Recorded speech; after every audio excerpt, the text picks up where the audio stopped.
धुळे महानगरपालिका निवडणूक 2026च्या पार्श्वभूमीवर देवपूर प्रभाग क्रमांक 1 मध्ये राष्ट्रवादी काँग्रेस, अजित पवार गट आणि शिवसेना शिंदे गटाच्या संयुक्त प्रचार सभेला मोठी उत्स्फूर्तता लाभली.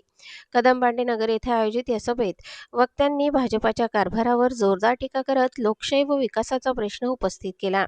गेल्या 5 वर्षात प्रभागात विकासाची कामे ठप्प राहिली असून भाजपाचे नगरसेवक नागरिकांना कधी भेटलेच नाहीत, अशी टीका यावेळी करण्यात आली.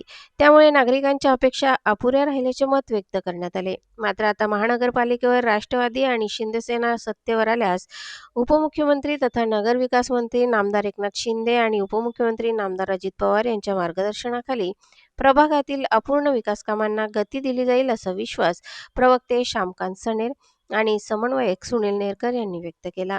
भाजपमध्ये इच्छुक कार्यकर्त्यांची उपेक्षा करून अन्याय झाल्याचा मुद्दाही सभेत उचलण्यात आला. कार्यकर्त्यांच्या निष्ठेची कदर न करता त्यांना बाजूला सारण्यात आल्याचा आरोप वक्त्यांनी केला.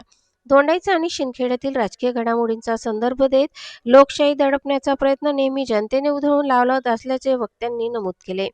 धुळे शहरातील मतदार जागृत असून हुकुमशाही राजकारण कधीही स्वीकारणार नाहीत, असा विश्वास यावेळी व्यक्त केला गेला. येणाऱ्या 15 तारखेला घड्याळ चिन्हावर मतदान करून उमेदवार योगेश गोकुळ पाटील, चंद्रशेखर दुसाणे आणि सौ सुचिता सचिन दीक्षित यांना विजय मिळवून देण्याचे आवाहन नागरिकांना करण्यात आले.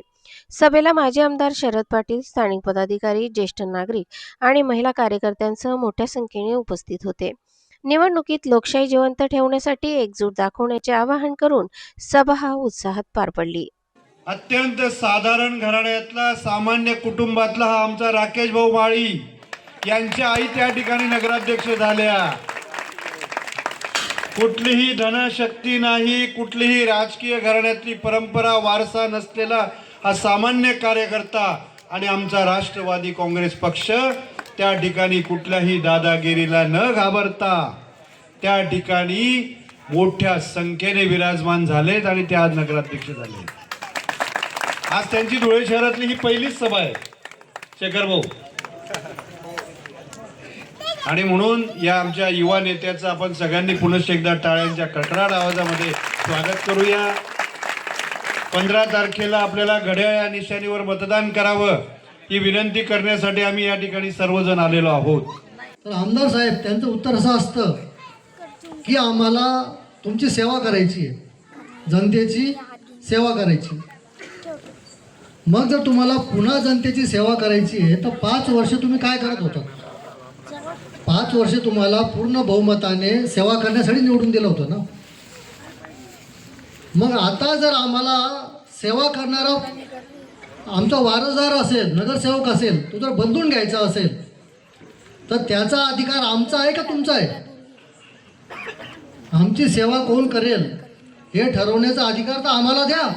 हिंदुत्व मला कोणी शिकवणे आणि आम्हाला कोणी हिंदुत्व शिकूच नाही. तुमचे पोरं विदेशात शिकतात, त्या अनुपला सांगा तुझे कोणी पोरं आहेत का म्हणा. त्याच्यावरती एक केस दाखव. या 8-10-15 वर्षात 5-7 वर्षापूर्वी एकदम धर्मदा सगळे 2 नंबरवाले सगळे. तुम्ही अभ्यास करणारे व्यक्तिमत्व सगळे यंग कोण आहेत सगळ्यांनी बघा. जेवढे उमेदवार त्यांची पार्श्वभूमी बघा. प्रॉपर बीजेपीचा कोणी आहे का? खरा बीजेपीचा कार्यकर्ता सगळे 2 नंबरवाले. तर माझी तुम्हाला सगळ्या माता भगिनींना, लहान मुलांना, वरिष्ठांना, माझ्यापेक्षा ज्येष्ठांना नम्र विनंती की वस्तीच्या मागे असाल, त्याचबरोबर तुम्ही खालचे जे 2 उमेदवार दिलेले आहेत त्यांच्या पाठीमागे राहा.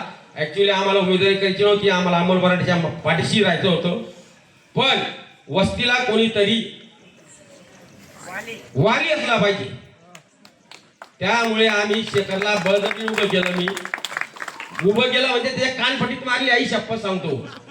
11:45 कोणीतरी आपल्याला पाहिजे इथं, आपलं अस्तित्व पाहिजे इथं. का गरिबांनी राजकारण करू नये, सर्वसामान्य राजकारण करू नये.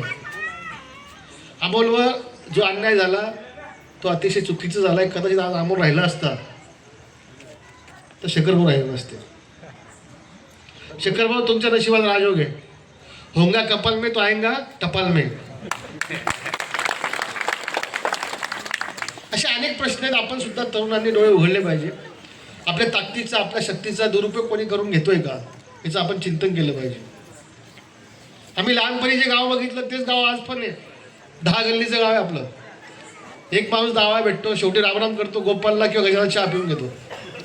त्याच्या पलीकडे आपलं गाव वाढलं. म्हणजे ज्या वेळेला मी अमोलकडे आलो होतो, गिरीश त्यावेळेला भतवाल थिएटरला होता, काहीतरी प्रॉब्लेम झाला होता. तेव्हापासून जी नवाबारी बघितली मी, ती आज पण बघायला मिळते मला. बदल काहीच नाही. म्हणजे फक्त निवडून जायचं, एकदाचं निवडून गेलं की मागे वळून बघायचं नाही, अशी परिस्थिती राजकीय लोकांची आहे. याच्यात दोष आपला पण आहे. आपण पण चॉईस ठेवली पाहिजे. ही धडा शिकवण्याची वेळ आहे.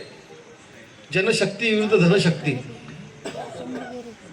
तुम्हाला जर सर्वसामान्यांना न्याय हवा असेल तर सर्वसामान्य माणूस, बाळासाहेब ठाकरेंनंतर आमचा शेखर भाऊ तरुणांचा हृदयावर राज्य करतो.